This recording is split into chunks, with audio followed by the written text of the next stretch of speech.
Thanks to FabFitFun for sponsoring this update. The fall box is shipping today, August 20th, so get 10% off the box when you visit fabfitfun.com and use promo code THEKNOW.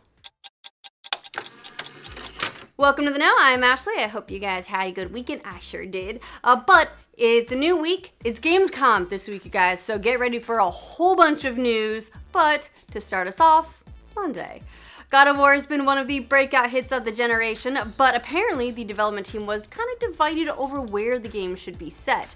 Gear reports director Cory Barlog talked at DevCon about how half of the game's team wanted the game to be set in ancient Egypt, while the other half wanted a Norse setting. Barlog said he ultimately cast the deciding vote, and well, obviously he decided that the game should focus on Norse mythology. Barlog did show some concept art of what the game would have been like if it had been set in Egypt. Definitely an interesting look at what it could have been, but it also turned out to be a good call to go with the Norse mythology. I mean, God of War is now the best-selling PlayStation 4 exclusive ever, fastest selling at the very least. And also, it's awesome.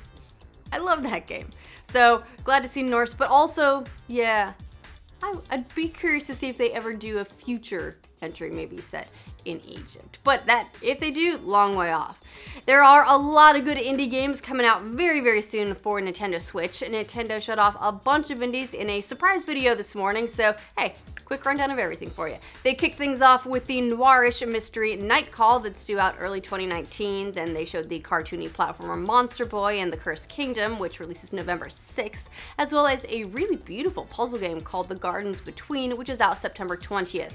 If you're into procedurally generated games, the co-op action game Streets of Rogue is out later this year. There's also a real-time tactics game called Bad North where you defend your home against invaders, and it is out now. The well-regarded adventure game Moonlighter was also shown. That's coming out this fall. So was the 2D action game This War of Mine, which is coming out in November, and it will make you sad. Just a heads up if you haven't played it. And the adventure game Children of Morta, which is due out next year.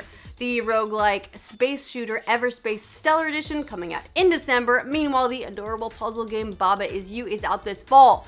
The card-based PC hit Slay the Spire releases early next year, and everybody's favorite 90s fly-in disc game Windjammers is back. You can play the original October 23rd, and Windjammers 2 is coming next year. I feel like that might have been the big surprise, but it's awesome. Meanwhile, get excited Terraria fans, it's coming to the Switch next year as well, and the sim game Prison Architect, where you can build your own lockup, is out right now with its DLC available later this summer.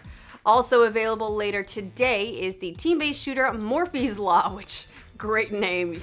It's a win based on the name alone. Nintendo also said it'll be showing off some of these games at Gamescom this week in Germany, so if you're there, check it out, let us know what you think.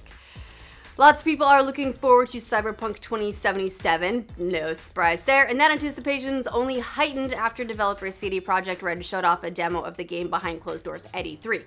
Adam is still talking about it. He's so excited. Apparently, we can expect additional information about the game in the near future. That's according to the game's official Twitter, which replied to a fan who asked if we'll learn more about the game at Gamescom, and the Cyberpunk 2077 account replied, more info coming soon. Gamescom, again, kicking off tomorrow. It looks like CD Projekt Red will be having another press viewing of the game at the event, but sadly, no gameplay shown to the public, so we'll see if it's the same demo they had at E3, if it's a new demo. Speaking of, Gamescom also expected to get an announcement regarding another very anticipated game, Shenmue 3. Developer YesNet told the game's backers that an announcement is planned for the opening day of Gamescom, but you might have to get up real early. It's set for tomorrow, 4 a.m. Central Time, so 5 a.m. Eastern, 2 a.m. Pacific in that window. That's a lot. The dev team also said the series creator Yu Suzuki won't be there, but they're putting the final touches on a video for the announcement.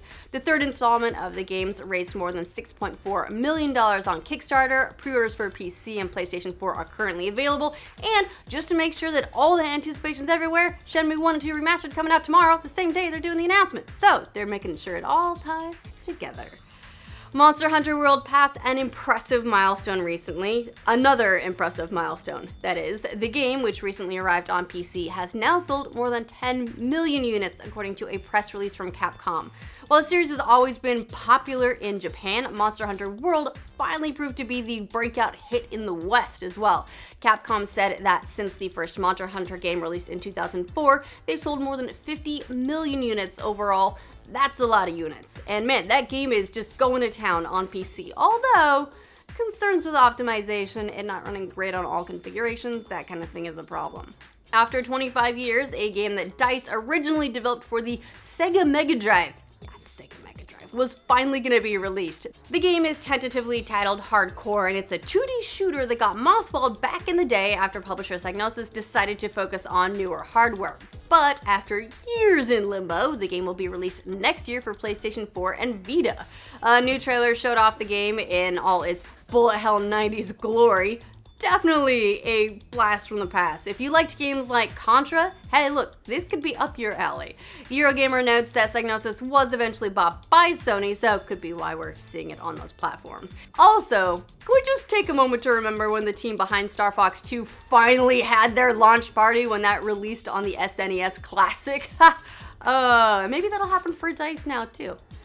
A federal judge has put the brakes on 2 cheat programs that have been sold in Grand Theft Auto 5 and GTA Online. Specifically, the judge granted publisher Take-Two Interactive an injunction against the person who made 2 cheat programs, which are known as Menu and Absolute.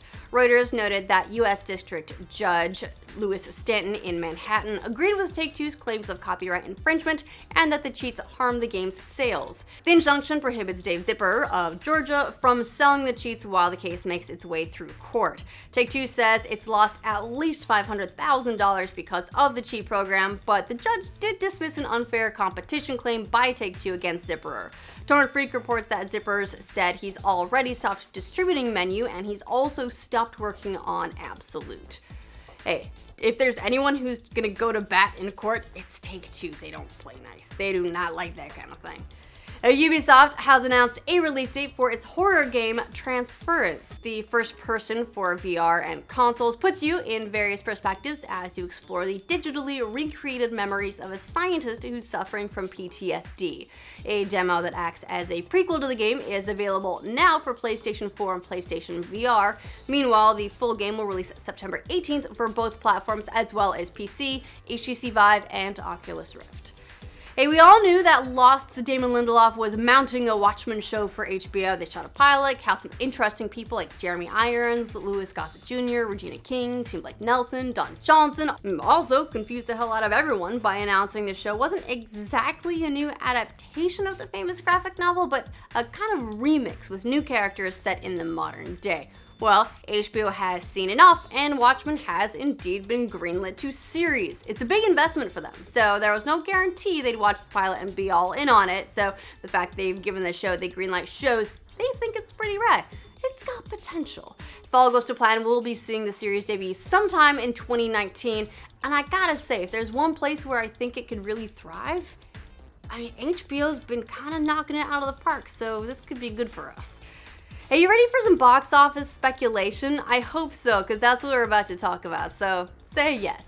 Early tracking is in for Sony's Spider-Man spin-off Venom, and so far things are looking real good for our favorite symbiote anti-hero.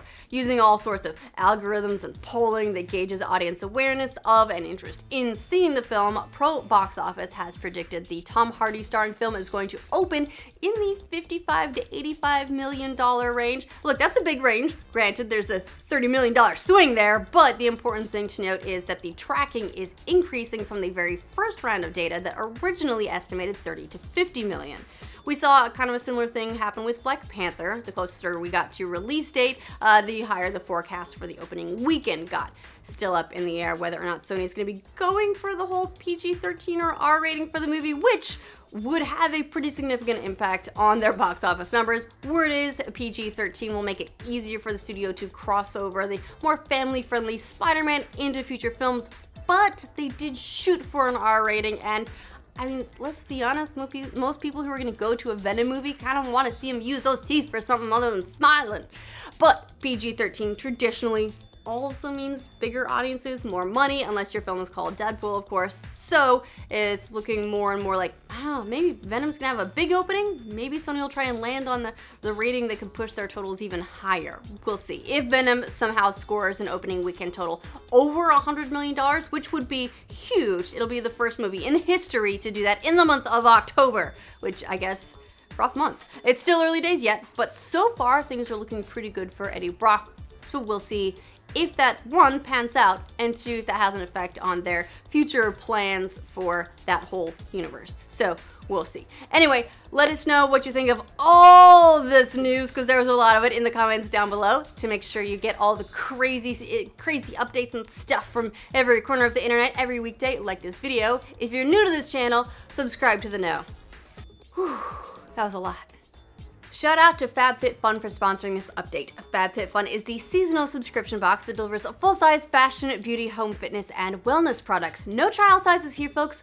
Full size. I got one of the editor's boxes and it's pretty rad. There's a full-size lotion that smells amazing, so I've been wearing it every day and I'm taking full credit for the office smelling nice. And then I also got a lip palette that's got me trying new colors again.